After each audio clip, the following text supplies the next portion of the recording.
Hello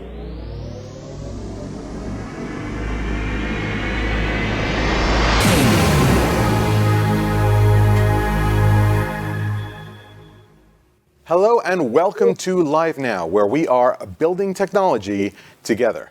My name is Ben Friedman, and today we're continuing our series on how technology companies are managing with the current COVID-19 situation.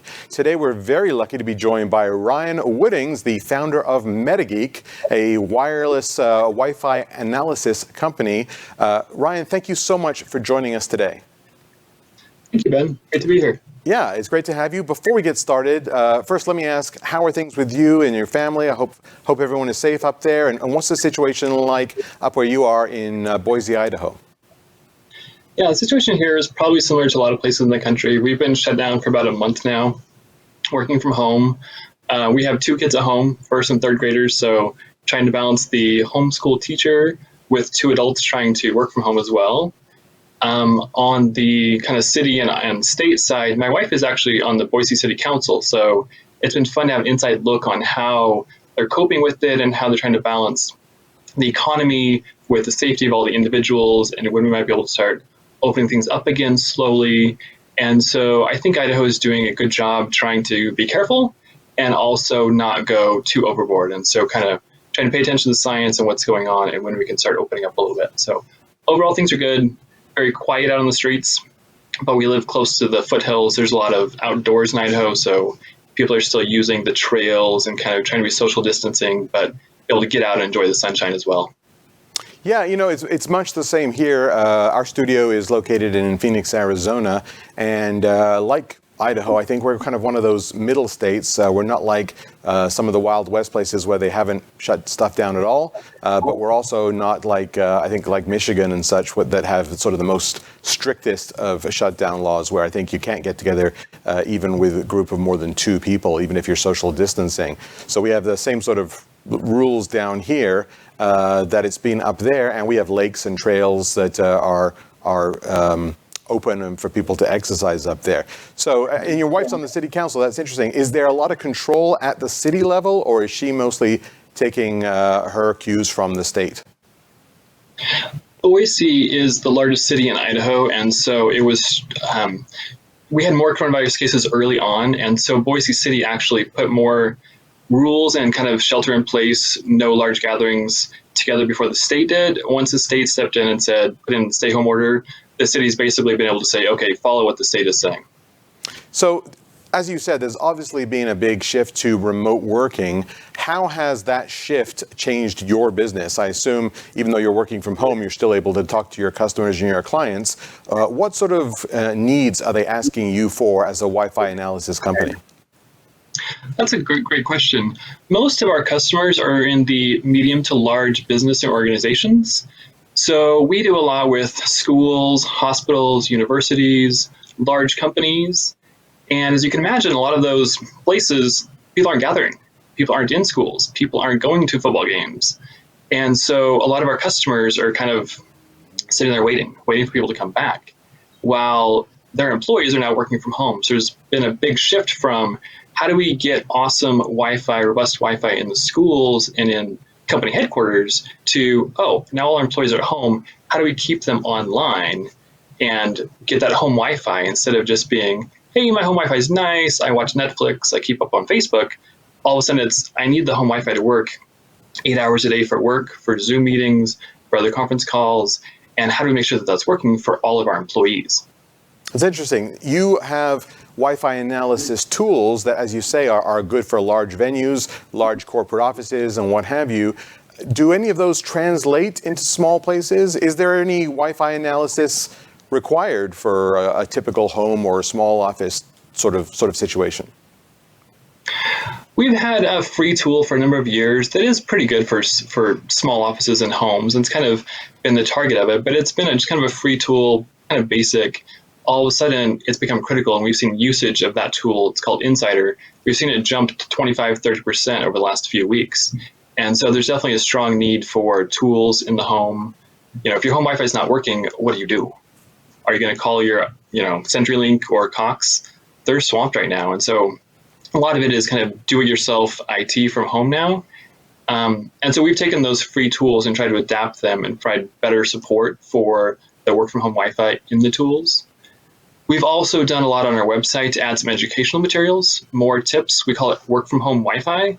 And so we have a few different tutorials and videos about how you can analyze and improve your home Wi-Fi so that it does work for you during your work and while your kids are also doing school from home and all of those things where there's multiple people in the house, all that need the Wi-Fi all at the same time. How do we make sure that it's working properly? It's interesting. I know that there are certain establishments that are now making use of other areas for gathering that perhaps weren't used before. I'm thinking of, for instance, church parking lots. I don't know, do corporations usually worry about their parking lots area? And if they don't, is there a way that a company can extend that service to a place like parking lots? Yeah, the parking lots is pretty interesting. It's been kind of a fun, different example that we've seen. We've seen, like you mentioned, churches, also a lot of schools, universities, right, where they might have people that need Wi-Fi, they need internet connection, and they don't have it. So what they've been doing is turning a lot of their access points, instead of pointing inside the building, how do you point them to the parking lot? And how do you get good Wi-Fi in the parking lot so that people can drive up and work from their car? And Wi-Fi is not usually used for that. And so we've written a tutorial on that and try to help people with, put the access point in front of the window and not behind the big, thick wall, different things like that, so you can get better Wi-Fi coverage in the parking lot instead of inside the building. And so that's one way that a lot of companies, universities, coffee shops, churches are adapting to be able to provide the resources that they have to the rest of the community. Okay, so let's get into some real help for folks who have now transitioned perhaps to working at home. What are your top tips, the top things that people can do? They are starting to work at home now, and they do need to improve their Wi-Fi access at home. They're not IT people, as you say. What would you recommend they do to get the best internet service at home?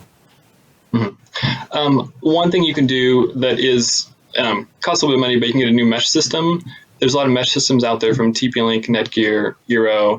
They work fairly well and are pretty simple to set up. If you don't have one of those, one thing I recommend is turning off the 2.4 gigahertz band. It tends to be more crowded and slower, and so if you can turn that off, get all your devices to go to 5 gigahertz band, that usually improves your speeds.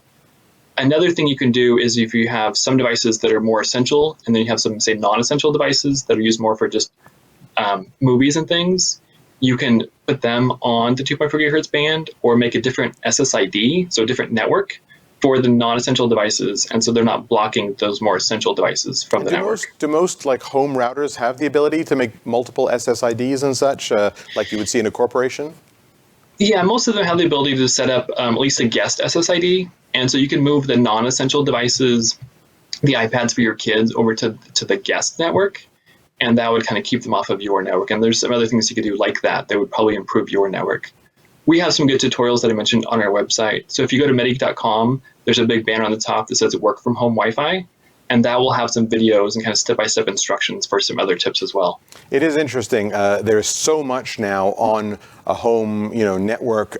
We just bought a new fridge by LG, and it's on the Wi-Fi network. Believe it or not, my fridge has Wi-Fi. I don't quite know why. I'm not quite sure what it's for, but it has Wi-Fi, and it'll now tell me, I think, when when we get low on milk or something. But as you say, all that stuff adds up and can add congestion. So if you can keep the work stuff on the 5 gigahertz band and offload all that other stuff to 2.4, that's probably a good way to get the best results, would you say? Yeah, that's one of the simpler things that you can do that will get you good results. Another thing you can do, if it's possible, is to move your access point to a more central location, and at least central to where you need it. If you're now working from your home office or from your bedroom, where you're working most of the time, and get as close to those areas as you can.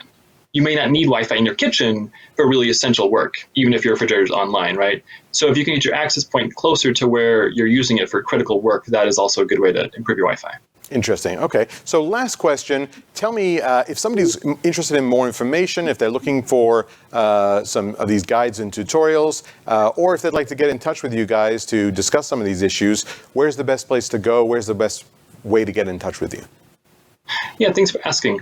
Our website is metageek.com. There's a big banner on that for, as mentioned, the work from home Wi-Fi tutorials. We also have a community forum that is pretty active, and we'll answer questions in there about setting up your home Wi-Fi or what kind of issues you're running into. Wonderful, fantastic. Ryan Woodings of MetaGeek, thank you so much for sharing your knowledge and wisdom with us here. That's wonderful stuff. I really appreciate the time, but unfortunately that is all the time we have for the show today. But please do stay tuned or subscribe. We have a series of these videos on how technology companies are dealing with the COVID-19 situation that's going on right now. And in the meantime, I'm Ben Friedman. This is Live Now, where we are building technology together.